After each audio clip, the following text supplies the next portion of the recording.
what's your take on the job market right now in Cambria and Somerset County in this region, right?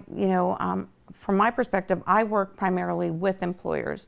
In our economic development agency, our responsibility is to make sure that we understand the employer's needs every day, all day.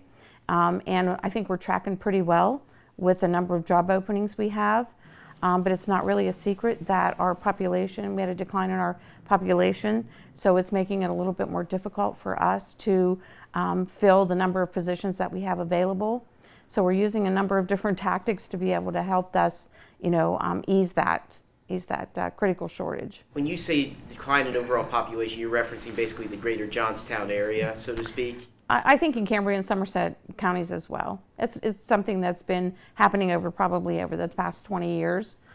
Plus, we do have a number of individuals that will be retiring. And so those are going to be replacement positions, as well as some positions that we have that are going to be new positions. Ballpark, how many jobs does that leave open total right around now? It's a significant number. I really don't have a specific number on that, but it's pretty significant if you look at our aging population in both counties, really across the region. How many people are aging out as how many positions will be available. We're seeing an increase in jobs in information technology, if you see that, and those are a little bit more difficult to fill. Not that we're not filling them, but a little bit more difficult to fill because they might take a little bit more, education required for those particular positions as opposed to some of the ones in the trades. But information technology, education is cycling back around. It used to be that we didn't have a whole lot of openings in education, but we're seeing a more significant number of those openings as well. What approach do you have to take when you're fighting a numbers battle? I mean, the population's going down, people are aging out.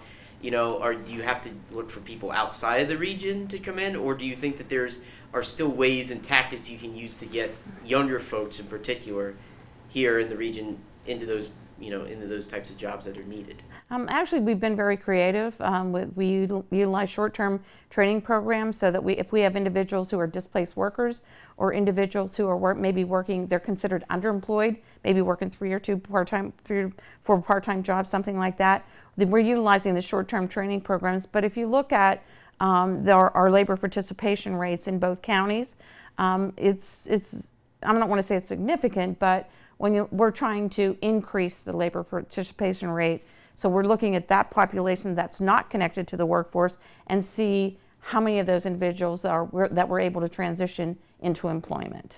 Do you think that there's a fair amount of people, and perhaps in the region that are currently unemployed who could, if they just, took certain steps, would be employed, and would you say that's a significant number at the current moment, at least in this region? Absolutely. We do have a lot of individuals that may not necessarily believe that they have the resources to go to training, and that's an education process that we're going through right now. We work very closely with our career-links and our organization to make sure that people get that information, but that doesn't mean everyone gets it. But there's a number of different resources that people can utilize to go into the short-term training programs or look at job opportunities. But I think if you look at our population in both counties, there are some opportunities to access individuals that are not connected to the workforce at this point in time. And a lot of times it has to do with, they need to have some type of funding coming in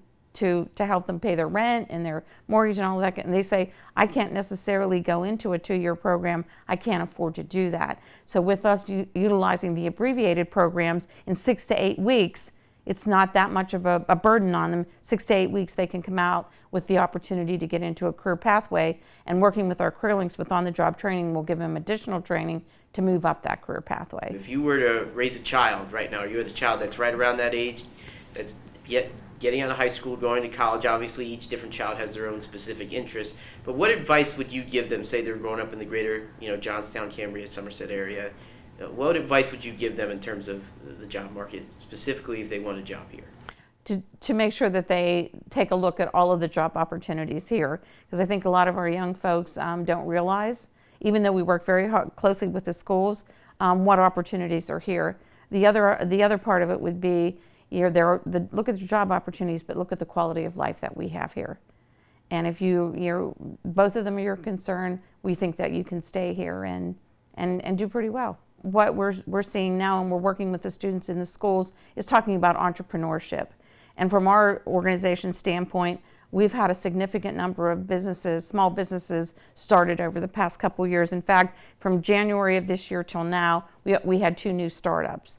And last year, we've had a number of startups as well. We actually employ an entrepreneurial coach to help anyone that's interested in starting their own business. That's going really well. We're seeing a lot of new businesses started, especially within the city limits, but across Cambria and Somerset, and also in our surrounding counties. We have some services that we provide in Blair and Bedford as well. So entrepreneurship's a big one.